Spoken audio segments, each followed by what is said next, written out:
Trauma serial कठपुतली में जैसा कि आप देख रहे हैं कि रीबा का खेल तमाशा ख़त्म हो चुका है।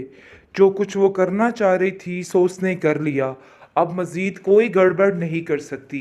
अयान ने साफ साफ और खुले अल्फाज में कह दिया है कि मुझे अब तुम्हारे रोने से या हंसने से कोई फ़र्क नहीं पड़ता। ये बात तुम जहन में रखना। ये लड़की किसी जगह पे नहीं टिकती। जहाँ पे देखती है ज़रा सा कि तबीन खुश हो रही है, वहीं पर रोड़े अटकाने शुरू कर देती है और न जाने क्या क्या करने लग जाती है। बहरहाल आप देखेंगे कि दूसरी तरफ अदनान रीबा की वजह से काफ़ी परेशान हो चुका है और वो कहता है कि मुझे समझ नहीं आ रही कि आखिर ये क्या तमाशा है। रोज़ रोज़ का ये तमाशा देख के मैं हैरान हूँ। मुझे तो बिल्कुल अंदाज़ा नहीं था कि तुम इस तरह से सिर्फ फिरती ही रहोगी, घर के काम को सरअंजाम नहीं दे सकती। देखो शीरी ने पूरा घर संभाला हुआ था। अयान तुम ही इसको समझाने की कोशिश करो कि अपने घर पे तवज्जो दे, लेकिन मजाल है कि इसको कोई समझ आती हो, जिस पर अयान जो है वो साफ साफ कह देगा ये हमारे से ऊपर है, हम इसको कुछ नहीं समझा सकते। दूसरी तरफ ताबीन कहती है कि जब भी देखो कोई खुशी की खबर आती है, अंदर रोड़े अटकाना ये लड़की शुरू कर देती है। मुझे तो समझ नहीं आ रही कि मैं आखिर क्या करूं। जिस पर अरीबा कहती है कि देखना तुम्हारे साथ मैं ऐसा ही करूंगी। तुम जो समझ रही हो ना कि तुम अपनी ज़िंदगी को ऐशे अशरत से गुजारोगी, तो ये ऐसा नहीं होने वाला। ये बात तो फाइनल है, तुम्हें अच्छा लगे या बुरा लगे, लेकिन मैंने ये बात कर दी है कि अब तुम मज़ीद कुछ भी नहीं देख पाओगी। आप समझो कि तुम्हारे बुरे दिन शुरू हो चुके हैं।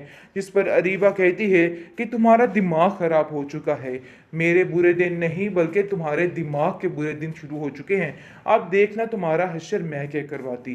चंद ही दिनों में यान इन सारी बातों से मुकर जाएगा। जिस पर ताबीन कहती है कि नहीं, ऐसा नहीं हो सकता। तुमने जो माजी में करना था सो कर लिया। अब मज़ीद तुम्हारी कोई बात नहीं सुनी जाएगी। ये बात तुम अपने दिमाग में अच्छे तरीके से बिठा के रखो, क्योंकि मुझे पता है कि तुम जो कुछ कर रही हो जानबूझ के कर रही हो, ताकि सिर्फ और सिर्फ मामलात को ख़राब किया जाए और रफा दफा किया जाए। को ब्लेम क्यों करती हो? जिस पर वो कहती है कि मुझे कुछ भी समझाने की ज़रूरत नहीं है। बेहतर यही होगा कि अपने आप पर ध्यान दो और देखो तुम्हारे साथ क्या होता है ना। तुम जैसी औरत को तो कोई मुंह भी ना लगाए। यानी कि अब बुरे तरीके से जलील हो रही है सबसे, लेकिन फिर भी उसको रत्ती भर असर नहीं है। आप देखेंगे कि जैसे ही उसको पता चलता है कि इसकी शादी तय हो चुकी है, वो तभी जो है अपने घर में कितनी खुश और आबाद रहेगी, ये सोच सोच कर उसका दिमाग जो है वो ख़राब हो जाता है। और वो कहती है कि यान तुम ऐसा नहीं कर सकते। अपने बाप को भी वर्गलाने की कोशिश करती है और कहती है कि आखिर ऐसे कैसे हो सकता है। मुझे तो समझ नहीं आ रही है कि किस किस्म की फजूल बातें कर रहे हैं आप ऐसा कैसे कर सकते हैं, उस जगह पर कैसे रिश्ता कर सकते हैं जहाँ पर पहले ही ये सारी बातें हो चुकी हैं।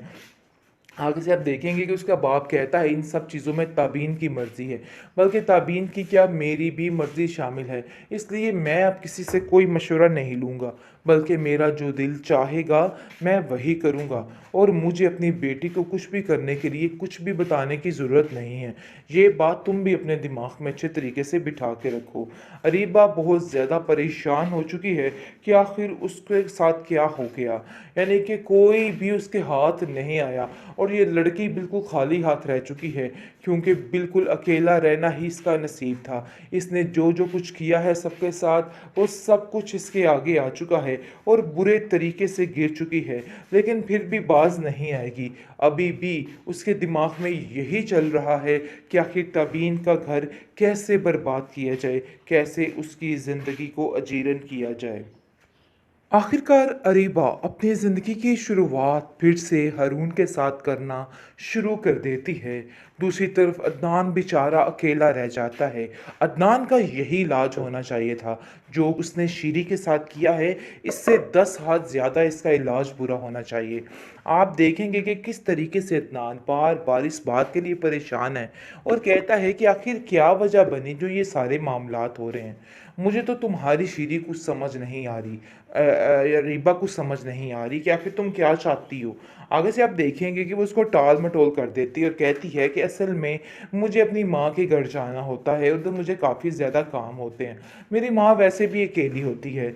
यानी कि बहुत ही बुरे तरीके से अकेली होती है। मेरी दूसरी बहन तो बिल्कुल भी इन सब बातों पे ध्यान नहीं देती, मुझे ही हर चीज़ को सँभालना होता है। आगे से आप देखेंगे वो कहता है कि ठीक है, लेकिन दूसरी तरफ अयान ने इस बात के लिए हामी भर ली है और ख़ुद आकर बात कर ली है, जिसकी वजह से ताबीन बहुत ज़्यादा खुश है और कहती है कि मुझे तो ऐसा लगता है कि सारे जहान की दौलत मिल गई हो, क्योंकि वो यही चाहती थी और जो वो चाहती थी वो उसे मिल गया है, जिसकी वजह से वो काफ़ी ज़्यादा खुश है और सोच रही है कि आखिर कैसे उसकी ऐसे किस्मत बदली। जिस पर आप देखेंगे कि उसका बाप कहता है कि मैं तुम्हारे लिए बहुत ज़्यादा खुश हूँ, अब तुम्हें अरीबा की बातों में बिल्कुल भी नहीं आना और अपनी ज़िंदगी को अच्छे तरीके से ख़त्म यानी शुरू करना है। आगे से आप देखेंगे कि यान कहता है कि आप फ़िक्र मत करें, अब कुछ भी बुरा नहीं होने वाला, बल्कि अब सब कुछ अच्छा ही होगा। बिल्कुल भी परेशान नहीं होना है, मैं इसका साथ नहीं छोड़ूँगा। दूसरी तरफ जैसे ही वो उनके घर जाता है, तो काफ़ी ज़्यादा हैरान होता है देख के कि रीबा वहाँ पे मौजूद होती है और रीबा कहती है कि आखिर ये क्या तमाशा गाया हुआ है तुमने? कभी इनकार तो कभी कुछ और कभी कुछ। जिस पर ताबीन कहती है कि यान ने इस चीज़ से इनकार नहीं किया था, बल्कि शायद तुम ये बात बार-बार भूल जाती हो कि मेरी वजह से एयान ने तुम्हारे अंदर दोबारा दिलचस्पी लेनी शुरू की थी। तुम्हें ये बात याद क्यों नहीं रहती है? जिसको सुनकर वो कहती है कि हाँ, बात तो ठीक है, लेकिन बात तो यही है ना कि वो मुझसे वाक़ई में बहुत प्यार करता था। लेकिन जी आप देखेंगे कि यान उसको मुँह फाड़कर इस दफ़ा जवाब दे देगा और कहेगा कि तुम्हारी भूल है कि ये सब कुछ हो रहा है, ऐसा कुछ भी नहीं है। मैं तुम्हें अभी समझाने ही वाला था कि ये बातें अपने दिमाग में कभी भी मत लाना। तुम जैसी औरत को तो कोई मुँह भी ना लगाए। यानी कि अब बुरे तरीके से ज़लील हो रही है सबसे, लेकिन फिर भी उसको रत्ती भर असर नहीं है। आप देखेंगे कि जैसे ही उसको पता चलता है कि इसकी शादी तय हो चुकी है, वो तबीन जो है अपने घर में कितनी खुश और आबाद रहेगी, ये सोच-सोच कर उसका दिमाग जो है वो ख़राब हो जाता है और वो कहती है कि यान तुम ऐसा नहीं कर सकते। अपने बाप को भी वर्गलाने की कोशिश करती है और कहती है कि अब्बा आखिर ऐसे कैसे हो सकता है? मुझे तो समझ नहीं आ रही है कि किस किस्म की फ़ज़ूल बातें कर रहे हैं आप। आप ऐसा कैसे कर सकते हैं? उस जगह पर कैसे रिश्ता कर सकते हैं जहाँ पर पहले ही ये सारी बातें हो चुकी हैं? आगे से आप देखेंगे कि उसका बाप कहता है इन सब चीज़ों में ताबीन की मर्ज़ी है, बल्कि ताबीन की क्या मेरी भी मर्ज़ी शामिल है। इसलिए मैं अब किसी से कोई मशवरा नहीं लूँगा, बल्कि मेरा जो दिल चाहेगा मैं वही करूँगा और मुझे अपनी बेटी को कुछ भी करने के लिए कुछ भी बताने की ज़रूरत नहीं है। ये बात तुम भी अपने दिमाग में अच्छे तरीके से बिठा के रखो।